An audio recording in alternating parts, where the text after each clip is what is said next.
Hello students, welcome back to Gyan Sagar. My self प्रेरणा दशरंती और आज हम लोग डिस्कस करेंगे सेमेस्टर 1 का सोशियोलॉजी सेक 1। ओके, हमारा पेपर का क्या नाम है? Skill enhancement course SEC 1 reading writing and reasoning for sociology. Okay, Ranchi university का है, आप देख सकते हैं। सिलेबस डिस्कस करेंगे, देन हम लोग कुछ इंपॉर्टेंट क्वेश्चन शॉर्ट लॉन्ग दोनों करेंगे। ठीक है, तो आप आराम से देखिए। सिलेबस इंग्लिश से है, क्वेश्चन आंसर शायद हिंदी इंग्लिश दोनों है। ओके, तो चलिए स्टार्ट करते हैं।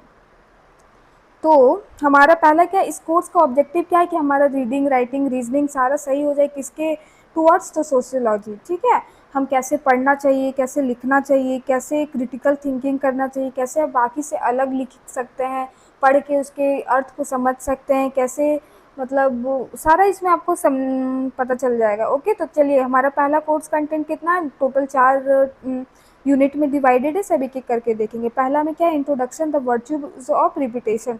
तो रिपीटेशन मतलब क्या? हम लोग री राइट करेंगे, री रीड करेंगे। होता है ना, कोई एक बुक पब्लिश हो रहा है, कोई रिसर्च पेपर पब्लिश हो रहा है, तो एक ही बार हम नहीं कर देते। हम वेद व्यास जी नहीं है कि हम एक ही बार लिख दिए वो सही हो गया। नहीं, क्या होता है, तो हमें बार बार लिखना पड़ता है, समझना पड़ता है, उसमें सुधार करना पड़ता है। ठीक है, ये असाइनमेंट है में है आपका। उसके बाद कैसे आप 2-3 पेज का कोई स्टोरी है तो उसको कैसे आप एक पेज में उसका समराइज़ करोगे, है कि नहीं, बिना कुछ इंपॉर्टेंस पॉइंट छोड़े। बहुत कोई होता है ना, हम लोग बचपन में क्या करते थे, समरी लिखने बोलता था तो एक लाइन ऊपर का लिखते थे, 2 लाइन नीचे का लिखते थे, बीच का लिखते थे, ऐसे करके दे दिया जाता था। हम लोग अपने से नहीं लिखते थे, याद है ना। तो वही है समरी। ठीक है, फिर पैराफ्रेजिंग क्या होता है, पैराफ्रेजिंग और समरी में क्या अंतर है, ये सब देखेंगे हम लोग। ठीक है, चलिए। कंटेंट कैसा होना चाहिए, टाइटल कैसा होना चाहिए, गुड टाइटल क्या होता है, बैड टाइटल क्या होता है, यही सब देखेंगे हम लोग। चलिए, आपका यूनिट 2 में क्या है? Techniques for reading academic text. Okay, तो title is the shortest summary of a text. तो हमारा जो टाइटल होता है, जो हमारा शीर्षक होता है, क्या होता है? एकदम शॉर्टेस्ट समरी कहा जाता है इसको। कैसे कहा जाता है कि आप कोई स्टोरी है, कोई कहानी है, ठीक है, या फिर कोई रिसर्च पेपर है, तो आप उसका टाइटल स्टोरी मतलब पूरा पता चल जाएगा, है कि नहीं। शीर्षक का डेफिनेशन ही है कि इर्द गिर्द सब उसका पता चल जाता है कि कैसे होता है। ठीक है, अभी मेरा एमएससी में चल रहा है, मेरा है टॉपिक एक्सआरडी, एक्सरे डिफ्रैक्शन, है कि नहीं। अब मेरा टॉपिक का नाम ही एक्सआरडी, टाइटल है मेरे रिसर्च पेपर का। तो अब आप जान जाओगे ना कि इसी के अंदर इनको सब लिखना है, कैसे उसमें क्या क्या उसके एप्लीकेशन है, क्या लिमिटेशन है, कहाँ उसको यूज़ करेंगे, कहाँ नहीं करेंगे। ठीक है, तो सब पता चल जाता है। वैसे लिटरेचर में भी होता है कि नहीं। चलिए, उसके बाद क्या है? Good and bad title. तो गुड एंड बैड टाइटल क्या है? यहाँ पे बैड टाइटल का मतलब वो गंदा मत समझिएगा, गुड टाइटल का मतलब एक्यूरेट, जैसे शॉर्ट होना चाहिए। ये नहीं कि हम एक सेंटेंस में लिख रहे हैं, देखते हैं कभी 3-4 वर्ड में ही सब खत्म हो जाता है, कभी एक वर्ड में खत्म होता है, तो उसको क्या बोला जाता है? Good title. शॉर्ट रहना चाहिए, क्लियर रहना चाहिए, है नहीं, और विषय से संबंधित रहना चाहिए। और बैड टाइटल का मतलब लॉन्ग दे दिया हम, दो पता चला 2 सेंटेंस का हम लिख दिए टाइटल, तो वैसे नहीं होता है। ठीक है, और अनक्लियर है, स्टोरी से मतलब पूरा अनरिलेटेड है, मेरा कुछ और काम है और हम दे दिए कुछ और, है कि नहीं। चलिए, उसके बाद क्या है? Section reading. फिर क्या है? Introduction and conclusions. क्या उसके इंट्रोडक्शंस कैसे देते हैं, कंक्लूजन कैसा होता है, क्या लिखते हैं कंक्लूजन में, है कि नहीं। Identifying important passage and sentence. कैसे आप उसको आइडेंटिफाई करिएगा कि ये इंपॉर्टेंट है, ये अगर हम अगला पर्सन को बता देंगे तो वो कहानी के बारे में समझ जाएगा, है कि नहीं। तो चलिए, और उसके बाद आपका 2 में क्या है? Divide and conclude the taking test pass. पहला क्या है? Beginning middle and conclusion. Stages of argument क्या है? तो बिगनिंग है, मिडिल है और कंक्लूजन है। ठीक है, the architecture of argument, main, subsidiary और माइनर। क्या होता है देख लीजिएगा। Everything is not equally important, distribution of emphasis. हर एक चीज़ नहीं होता है इंपॉर्टेंट। जैसे कि कैसे है, एक स्टोरी है तो बहुत टाइम हम क्या करते हैं, एग्जाम्पल दे के समझाते हैं, चाहे कुछ भी करते हैं। मान लीजिए वो 4 को एग्जाम्पल दे तो हम 4 नहीं देंगे, हम एक भी नहीं दे सकते हैं। अगर हमको कहानी का पूरा इंपॉर्टेंट ये पता है तो वो खुद अगला पर्सन समझ जाता है। समरी वही है कि शॉर्ट में लिखना है। ठीक है, एग्जाम्पल को हम वहाँ से रिमूव कर देंगे, तो ऐसे होता है। चलिए, फिर नेक्स्ट पॉइंट क्या है? Getting outside help, requesting extra resources. तो क्या है? Isolating words of term, dictionary. हम क्या करते हैं हमेशा, एक्सटर्नल रिसोर्स को भी तो अपनाते हैं ना लिखते टाइम। अपना वर्ड नहीं रहता है, कभी कभी हम दूसरा का वर्ब भी यूज़ कर लेते हैं कि कौन सा वर्ब वहाँ पे सूटेबल है, तो ऐसा होता है। ठीक है, चलिए, अब हम लोग क्वेश्चंस देखते हैं, और भी है।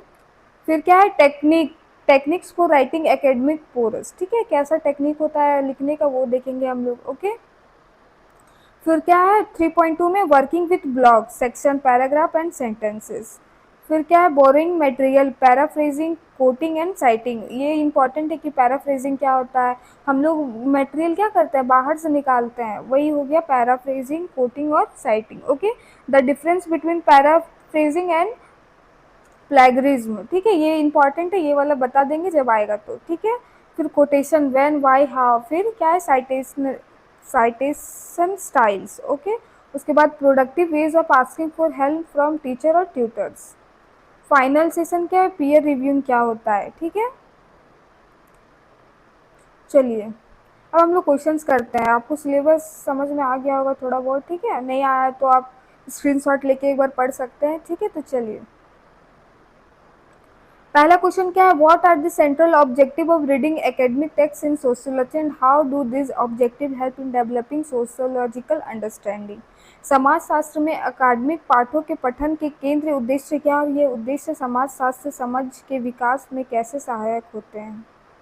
देखिए तो इसका सेंट्रल ऑब्जेक्टिव या उद्देश्य क्या हो सकता है, तो विचारों और तर्कों की पहचान करना, क्या विचार है उसके, क्या तर्क वितर्क है कि नहीं, झूठ मूठ का आर्ग्यूमेंट नहीं करना, पॉलिटिक्स नहीं है कि नहीं कि हम तर्क वितर्क करेंगे। ओके, पहचान करना, पाठ के संगठन और शैली को समझना है कि नहीं, लेखक के पक्षपात व दृष्टिकोण का आकलन करना, अब लेखक जो है वो पक्षपात कर रहा है उसके उनके दृष्टिकोण से आकलन करना, ठीक है।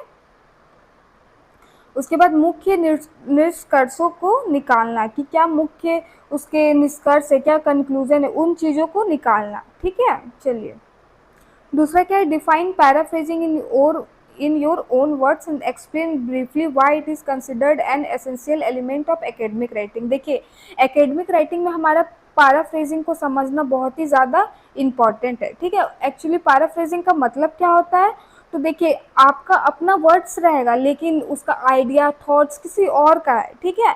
मान लीजिए वो आपका आइडिया थॉट था और हम उसके बारे में लिखने लगे, that is called what, paraphrasing, ठीक है। चलिए तो एक बार यहाँ पढ़ लेते हैं, पैराफ्रेजिंग का अर्थ है किसी और विचारों को अपने शब्दों में प्रस्तुत करना। यह साहित्यिक चोरी से बचाता है, किससे बचाता है, तो प्लेगियरिज्म, ठीक है। समझ को गहरा करता है, अकादमिक लेखन में मौलिकता सुनिश्चित करता है। अगर आप ये नहीं दीजिएगा ना तो ये आपका ये हो जाएगा, केस हो जाएगा कि आपने उसका चोरी किया है, ठीक है, जिसको क्या बोला जाता है, प्लेगियरिज्म, ठीक है। चलिए वाई आर टाइटल्स, हाँ, और एक बात जान लीजिए प्लेगरिज्म में क्या होता है कि किसी और के आइडिया थॉट को उसको बिना क्रेडिट दिए आप करते हैं तब आपका क्या कहलाता है, चोरी कहलाता है, ठीक है। चलिए क्वेश्चन नंबर 3 क्या है, why are titles considered significant in academic reading and what role do they play in guiding a readers understanding of the text. आप क्वेश्चन तो समझ गए होंगे कि पाठ का शीर्षक कितना महत्वपूर्ण है, कैसे उसको लिखा जाता है, ठीक है। तो देखिए शीर्षक पाठ का संक्षिप्त सार प्रस्तुत करता है कि नहीं, उसी के इर्द गिर्द घूमता है शीर्षक के, पूरा स्टोरी है ना। मुख्य विचार की पहचान में सहायक, पाठन की रुचि जगाता है। अब देखिए आप तो पूरा स्टोरी को उसको नहीं जानने गए हैं कि क्या है किसी भी नया स्टोरी का, तो आपको क्या पता चलेगा, उसके टाइटल से ही आपको इंटरेस्ट जगेगा कि अरे भाई ये क्या है, इसको हम पढ़ेंगे, है कि नहीं, समझे। चलिए explain with reason why peer reviewing is considered necessary in academic writing practices. तो पीयर रिव्यूइंग क्यों जरूरी है, ठीक है, एकेडमिक राइटिंग में, ठीक है। तो क्यों जरूरी है भाई, पहले तो पीयर रीजनिंग में क्या होता है ना कि आप जो भी, ये तो पहला बात की बहुत प्रोफेशनल वर्ड है, ठीक है, आप ऐसे नहीं सुने होंगे, ठीक है। इसमें क्या है, जब हम अपना पेपर सबमिट करते हैं या कुछ भी सबमिट करते हैं तो उसमें एक एक्सपर्ट टीम होता है जो रिव्यू मारता है, ठीक है। चलिए कार्य की गुणवत्ता का आकलन, ठीक है, कि आपका कार्य कितना अच्छा है कितना नहीं, आपको रिव्यू देता है, फीडबैक देता है। त्रुटियों की पहचान, क्या गलती है क्या सही है, आलोचनात्मक सोच का विकास, और उसके बाद क्या है, सुधार का अवसर प्रदान करता है। ये नहीं कि छाप दिया आपको, एक्सपर्ट से आप इशू करवाइएगा, पब्लिश करवाइएगा, तो आगे बढ़ने से पहले ही वो लोग क्या होता है, रोक देता है कि हाँ बाबू तुम्हारा यहाँ पे गलती है, तुम सुधार लो, ठीक है। चलिए नेक्स्ट क्वेश्चन क्या है, what are the difference between good title and bad title, how they influence the readers perception of an academic text. तो अच्छा शीर्षक और बुरा शीर्षक क्या होता है, तो अच्छा शीर्षक में क्या होगा, स्पष्टता होगा, संक्षिप्त वर्णन होगा और विषय उन्मुख होगा, मतलब विषय से रिलेटेड होगा, सब्जेक्ट रिलेटेड होगा, ठीक है। बुरे शीर्षक का मतलब क्या होगा, अस्पष्ट होगा, लंबा होगा, विषय से असंबंधित होगा, ठीक है। और अच्छे शीर्षक क्या करते हैं, हमें पाठ को समझने में आसान बनाते हैं, थोड़ा जो रीडर्स है उनमें जागरूकता लाते हैं, है कि नहीं, इंटरेस्ट, रुचि पैदा करते हैं कि हाँ भाई चलो पढ़ो इनका, है कि नहीं। चलिए क्वेश्चन नंबर 6 क्या है, what do you mean by citation in academic work and why it is necessary for practice in sociology. तो भाई साइटेशन का मतलब क्या होता है, देखिए इसमें साइटेशन का मतलब क्या होता है ना कि अगर कोई अलग कोई दूसरा स्कॉलर है और अगर आप उसका यूज़ कर रहे हैं, थ्योरी हो गया, वर्ब हो गया, कुछ भी हो गया, आप उसको अगर प्रेजेंट कर रहे हैं तो उनको क्या देना, क्रेडिट देना, ठीक है। तो इसमें क्या, संदर्भ देने की प्रक्रिया लेखक की ईमानदारी को दर्शाता है, स्रोतों की विश्वसनीयता बढ़ाता है। जो हम लोग रेफरेंसेस डालते हैं ना उसी को क्या बोला जाता है, साइटेशन, ठीक है। कि हाँ भाई हम यहाँ से लिखे, मेरा अपना लिखा हुआ नहीं है, वहाँ का लिखा हुआ है, ठीक है, साइटेशन। पाठक का मूल सामग्री खोजने में सहायता करता है, अगर वो उस बारे में लिख दे थोड़ा सा, अगर उसको और कुछ जाना है तो बस वो उस लिंक को, उस रेफरेंस को क्लिक करेगा, वो डायरेक्ट वो लिंक उसके वो उस स्कॉलर के ये में चला जाएगा, समझे। चलिए, explain the meaning of continuity in academic writing and how they improve the overall flow of an essay. अकादमिक लेखन में निरंतरता का क्या अर्थ है, यह किसी निबंध के समग्र प्रवाह को किस प्रकार बनाती है। चलिए, तो मतलब कंटिन्यूटी कितना ज़रूरी है एकेडमिक राइटिंग में, ये हमको इसमें जानना है ना। हर एक चीज़ में कंटिन्यूटी क्या है, बहुत ज़रूरी है। आप अभी पढ़ रहे हैं, यही आप जब एग्ज़ाम आता है तब पढ़ते हैं, लेकिन यही अगर आप 1 महीना या हमेशा कंटिन्यूअस पढ़ेंगे तो आपका कभी भी क्या होगा, दिक्कत नहीं होगा, है कि नहीं। जैसे जिस तरह हम लोग पढ़ते हैं किसमें, कोई भी कंपटीशन के लिए पढ़ते हैं उसमें हम लोग क्या करते हैं, अपनी कंटिन्यूटी को मेंटेन करने का कोशिश करते हैं। अदरवाइज एक बार छोड़ते हैं अगर एक सप्ताह के लिए तो हाथ जाम होता है, बनता नहीं है। आप देखते ही होंगे, है ना, आप लोग भी करते होंगे। तो चलिए, तो कंटिन्यूटी कितना ज़रूरी है हम लोग इसमें देखते हैं। विचारों और तारमय बनाए रखता है, ठीक है। आप अभी कुछ लिखे, अभी कुछ फील कर रहे हैं, बहुत गहरा फील कर रहा है, अब 1 महीना बाद ज़रूरी नहीं है कि आप वही फील करो, है कि नहीं। तो एक होता है ना कि तारमय एक लय बनाए रखता है कि नहीं, विचारों को आपको उसमें एकदम कंसंट्रेटेड रहते हो, हाँ इसी के इर्द गिर्द लिखते हैं। अब आप लिख के भूल जाओगे, फिर 6 महीना बाद लिखोगे तो वो मतलब क्या, वो आता नहीं है, कंटिन्यूटी नहीं आता है, ठीक है। चलिए, वाक्यों और अनुच्छेदों का सही जोड़, ठीक है, सही जोड़ बैठता है, ठीक है। पाठक के लिए सरल प्रवाह, प्रवाह समझ रहे हैं कि फ्लो, ठीक है। तर्क संगत प्रस्तुति सुनिश्चित करना, ठीक है। चलिए, question number 8, what is meant by architecture of arguments, why it is essential for structuring academic writing. तो तर्कों की संरचना से आप क्या समझते हैं, तर्कों की संरचना से आप क्या समझते हैं और अकादमिक लेखन को संरचित करने में यह क्यों आवश्यक है। तो क्यों आवश्यक है भाई, देखिए यहाँ पे आर्किटेक्चर ऑफ आर्ग्यूमेंट्स क्यों लिखा हुआ है। देखिए, हम लोग तो आर्किटेक्चर से समझते हैं कि भाई कोई घर द्वार अच्छा से बना दिया तो उसको क्या आर्किटेक्चर, है ना। लेकिन देखिए ऐसा लिटरेचर में भी होता है, ठीक है, जहाँ पे राइटिंग वाइटिंग का काम होता है। कैसे होता है भाई, तो जो लेखक होते हैं, अब अगर मान लीजिए वो बहुत बड़े लेखक है तो कितना उनका कॉम्प्लेक्स बातें आती होंगी दिमाग में। अब तो वो पूरा सिंपल वर्ड्स में लिखना उनके लिए बहुत तो मुश्किल होगा कि भाई हमको दूसरों से अलग भी बनाना है, अच्छा भी दिखाना है। तो कैसे कॉम्प्लेक्स बातों को इतना सुंदर तरीके से अपने विचारों को बताते हैं क्रमबद्ध करके कि दूसरे अगले को क्या पढ़ते ही समझ में आ जाता है। तो उसी को क्या कहा जाता है, आर्किटेक्चर ऑफ आर्ग्यूमेंट, तर्क को बहुत ही सुव्यवस्थित ढंग से प्रस्तुत करना, ठीक है। इसका क्या है, मुख्य तर्क है, मेन आर्ग्यूमेंट, सब्सिडरी, माइनर है, यह संरचना स्पष्टता और संतुलित देती है, ठीक है। चलिए, explain the two effective ways of seeking help from teachers or tutor in the process of academic reading and writing। तो क्या क्या दो प्रोसेस हो सकता है आपको टीचर से हेल्प लेना है। तो देखिए, स्पष्ट प्रश्न तैयार करना, अब आपका क्वेश्चन क्लियर रहेगा तभी तो अगला पर्सन अच्छा से रिस्पॉन्स कर पाएंगे, आपको हेल्प कर पाएंगे, ठीक है। तो हमारा क्वेश्चन क्या होना चाहिए, बहुत क्लियर होना चाहिए। अध्ययन सामग्री के आधार पर संदेह प्रस्तुत करना, ठीक है, जो आपका है विषय संबंधित अध्ययन सामग्री के आधार पर संदेह प्रस्तुत करना।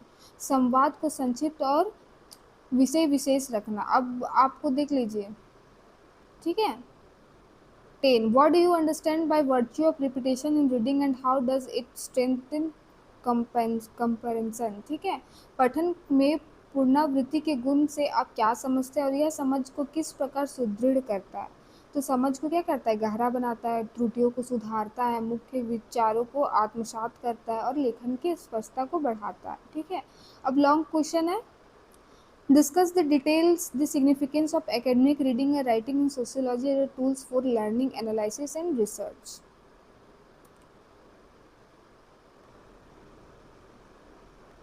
चलिए, तो क्या क्या इसका इम्पोर्टेंस है हम लोग देखते हैं। तो क्या हो जाएगा हमारे, अगर हम पढ़ेंगे नहीं, लिखेंगे नहीं, तो कैसे हम सोशल इश्यूज़ को बताएंगे, लिखेंगे, उसको पढ़ेंगे, उसका निष्कर्ष निकालेंगे, उसका शोध करेंगे, है कि नहीं? तो इसीलिए हमारे लिए ये बहुत इंपॉर्टेंट होता है। तो पहला क्या, समाजशास्त्र एक सामाजिक विज्ञान है जिसका अध्ययन विचारों, तर्क और शोध पर आधारित है। दूसरा पॉइंट क्या है, अकादमिक पठन से छात्र विभिन्न समाजशास्त्र ग्रंथों, सिद्धांतों और तर्कों को समझते हैं। लेखन से वह अपनी समझ को व्यक्त कर पाते हैं, नए दृष्टिकोण प्रस्तुत करते हैं। ठीक है, न्यू राइटर्स नहीं आएंगे तो कैसे पता चलेगा कि अभी हमारा थॉट कहाँ तक पहुँचा है, थॉट प्रोसेस सेम है, मॉडर्न है या फिर पुराना है, ट्रेडिशनल है। ठीक है, तो ये सब है। और इसका महत्व क्या है, आलोचनात्मक सोच का विकास होता है, सामाजिक मुद्दों पर गहन अध्ययन होता है, तार्किक व संगठित अभिव्यक्ता होता है, शोध पर निष्कर्षों की प्रस्तुति। ठीक है, चलिए write a detailed note on paraphrasing, quoting and citing in academic writing, highlighting their definition, application and significance in preventing plagiarism. ठीक है, तो हमको इसमें पढ़ना है कि पैराफ्रेजिंग क्या होता है, कोटिंग क्या होता है, साइटिंग क्या होता है एकेडमिक राइटिंग में, और हम साहित्यिक चोरी से कैसे बचेंगे उसको भी आपको देखना पड़ेगा। तो पहला हम लोग पढ़ते हैं पैराफ्रेजिंग क्या होता है। तो पहले ही हम लोग इस पर बात कर चुके हैं कि इसको क्या होता है, साहित्यिक चोरी से बचाता है। कैसे बचाता है भाई, तो अगर हम किसी के थॉट आइडिया को अपनाते हैं बिना उसको क्रेडिट दिए, दैट क्या हो जाता है, वो प्लेगरिज्म हो जाता है, चोरी कहलाता है। ठीक है, अब देखिए, और इसमें पैराफ्रेजिंग में क्या होता है कि आइडिया भले दूसरा का रहेगा लेकिन आपका क्या होगा, आपका लेखन रहेगा, है कि नहीं, लंबाई उतनी रहेगी, सब कुछ वैसा ही रहेगा, लेकिन आप क्या रहेगा, आपका अपना वर्ड्स रहेगा। ठीक है, आइडिया भले दूसरा का हो। चलिए, कोटिंग क्या होता है, तो लेखक के मूल शब्दों का यथावत प्रस्तुत करना, उदाहरण में स्रोत का उल्लेख करना अनिवार्य है। साइटिंग क्या होता है, जिस स्रोत से विचार या उद्धरण किया गया उसका विवरण देना। ठीक है, जो रेफरेंसेस बोले थे, ठीक है, कि ओरिजिनल सोर्स का नाम दे देना कि हाँ भाई हम यहाँ से लिए हैं। ठीक है, इसका महत्व क्या है, तो लेखन में पारदर्शिता और ईमानदारी लाता है कि हाँ भाई उसका है, मेरा नहीं है, ये ओरिजिनल वर्क सोर्स ये वाला है। ठीक है, मूल लेखक को श्रेय देना, पाठक को स्रोत खोजने में सुविधा देना, अकादमिक मानकों का पालन सुनिश्चित करना। देखिए, पीयर रिव्यूइंग इसमें क्या है, इसमें हम लोग देखेंगे। चलिए, तो देखते हैं इसका एडवांटेज क्या है। तो अर्थ क्या है, पीयर रिव्यू एक ऐसी प्रक्रिया है जिसमें विद्यार्थी या शोधकर्ता एक दूसरे के कार्य को आलोचनात्मक मूल्यांकन करते हैं, कहाँ त्रुटि है, ये दृष्टिकोण सही है कि नहीं, ये आगे जाके इशू क्रिएट कर सकता है, ये बैड इन्फ्लुएंस कर सकता है। तो सारा क्या होता है, पीयर रिव्यू में सारा बात हो जाता है कि नहीं। सहपाठी एक दूसरे का लेखन पढ़ते हैं, यहाँ पे सहपाठी है, लेकिन अगर बड़े बड़े आप रिसर्च वगैरह में जाइएगा तो क्या होता है, एक एक्सपर्ट टीम होता है। ठीक है, सहपाठी एक दूसरे का लेखन पढ़ते हैं, गलतियाँ, कमजोरियों व ताकतों का टिप्पणी करते हैं और समूह चर्चा के माध्यम से सुधार करते हैं। ठीक है, लाभ क्या है, लेखन की गुणवत्ता में सुधार, आलोचनात्मक सोच का विकास और आत्म मूल्यांकन की क्षमता, सामूहिक अधिगम का बढ़ावा। ठीक है, देखिए इसमें आपको पढ़ना है कि जो एकेडमिक टेस्ट है वो क्या क्या क्या टेक्निक हो सकता है, कि इफेक्टिव रीडिंग, हाँ भाई इसको हम पढ़ें तो हमसे कोई भी अगला पूछेगा तो हम उसको बता देंगे। ठीक है, तो क्या है टेक्निक्स, क्या है, शीर्षक व सारांश पढ़ना, पाठ के खंडों में विभाजित करना, मुख्य वाक्यों को रेखांकित करना, ये हम लोग तो बचपन से करते आ रहे हैं, पूरा पुनरावृत्ति करना, री रीडिंग करना, संदर्भ सामग्री का उपयोग। ठीक है, इसके बेनिफिट्स क्या है, त्वरित समझ, विचारों व तार्किक संगठन, कठिन अवधारणाओं को सरल बनाना, आलोचनात्मक दृष्टिकोण का विकास करना। ठीक है, क्या है, देखिए, describe the details in importance of section and paragraph in academic prose and explain how they contribute to clarity, balance, continuity. Okay, तो देखिए सेक्शन है, पैराग्राफ्स है, और इसके क्या महत्व हम लोग देखेंगे। विषय को तार्किक विभाजन, जिससे पाठक को अलग अलग हिस्सों को समझना सरल हो जाता है। पैराग्राफ्स क्या है? विचारों की छोटी इकाई जिसमें प्रत्येक अनुच्छेद का मुख्य विचार प्रस्तुत करता है। कोई अगर एक विषय पे चल रहा है, अगर कोई दूसरा आने वाला है तो हम लोग क्या कर देते हैं? पैराग्राफ चेंज कर देते हैं। उस पैराग्राफ में मोस्टली उसी का विवरण होता है कि नहीं? इसके महत्व क्या है? तो विचारों को व्यवस्थित करना, मिक्सअप नहीं कर देना, ठीक है? संतुलन और वो प्रवाह बनाए रखता। आप पढ़ रहे हो, अगर पैराग्राफ चेंज होगा ना तो आप जरूर थोड़ा सा रुक के सोचेंगे इसके बारे में। अगर वो कंटिन्यू रहता तो आप क्या करते? पढ़ते चले जाते, है कि नहीं? और उसके बाद क्या? पाठक को तार्किक दिशा देना। चलिए, critically examine the role of reasoning in sociology, writing and explain how it strengthens and analytic and logical aspects of research paper. आप कैसे क्रिटिकल थिंकिंग मतलब समझते हैं ना? इसमें क्या होता है कि तार्किक तर्क शक्ति से आशय है विचारों का तार्किक व व्यवस्थित विश्लेषण, ठीक है? इसका भूमिका क्या है? तर्कसंगतता लाना, विभिन्न दृष्टिकोणों का मूल्यांकन करना। आपको पता होना चाहिए कि हाँ, हम एनालाइज कर सकते हैं कि ये वाला दृष्टिकोण इसका सही है कि ये खराब है कि नहीं? आलोचनात्मक सोच का विकास, शोध को वैज्ञानिक स्वरूप देना। दूसरा क्वेश्चन क्या है? Discuss inter relationship between reading and writing in sociology, explaining how both process complement and strength each other. आपको बताना है कि लिखना और पढ़ना कैसे और उसको मजबूत बनाता है इस प्रोसेस को। तो आप इसका देख लीजिएगा, ठीक है? आप क्वेश्चन का स्क्रीनशॉट लेके आप खुद से प्रिपेयर कर सकते हैं। आपको ये फुल पीडीएफ कहाँ मिलेगा? ऐप में मिलेगा, ठीक है? Gyan Sagar app. Explain in details use of different citation styles in sociology and discuss their significance in maintaining academic honesty and international standard. समाजशास्त्र में विभिन्न